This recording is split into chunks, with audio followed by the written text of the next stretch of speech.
Hello బయటి family, ఈరోజు అయితే మీకు మే ఫ్లేవర్ని చూపిస్తున్నాను అనమాట. ఇది జూన్ ఎండింగ్కి వచ్చేసింది. ఈ ఇయర్ అయితే చాలా లేట్గా వచ్చింది. సో ఇప్పుడైతే 2 ఫ్లవర్స్ అయితే కాసాయి, ఇంకా లీవ్స్ కూడా రాలేదు. ఎవ్రీ ఇయర్ ఏమవుతుందంటే మొత్తం ఆకులు వచ్చేసి తర్వాత ఫ్లవర్స్ వస్తాయి. మే 1 నుండి మే 10 కల్లా ఫ్లవర్ ఖచ్చితంగా వస్తుంది మా పెద్ద బాబు బర్త్డే రోజు కల్లా. బట్ ఈ ఇయర్ మిస్ అయింది, ఇంకా చనిపోయింది, ఇంకా రాదనుకున్నాం.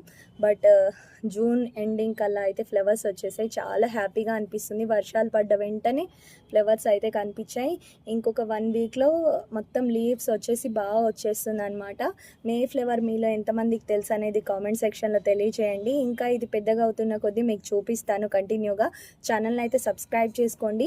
ఈ కుండి మా ఇంట్లో ఉండబట్టి 15 ఇయర్స్ అవుతుంది అనమాట. దీంట్లో ఎన్ని మే ఫ్లవర్స్ చూసామో, సో ఈ ఇయర్ కూడా ఎన్ని ఫ్లవర్స్ వస్తాయి ఏంటి అనేది చెప్తాను. ఖచ్చితంగా ఛానల్ని సబ్స్క్రైబ్ చేసుకోండి. పక్కనే ఉన్న గంట సింబల్ని ఆల్లో పెట్టుకోండి. నేను వీడియో పెట్టిన వెంటనే నోటిఫికేషన్ వచ్చేస్తుంది. Thank you so much for watching. See next video. Bye.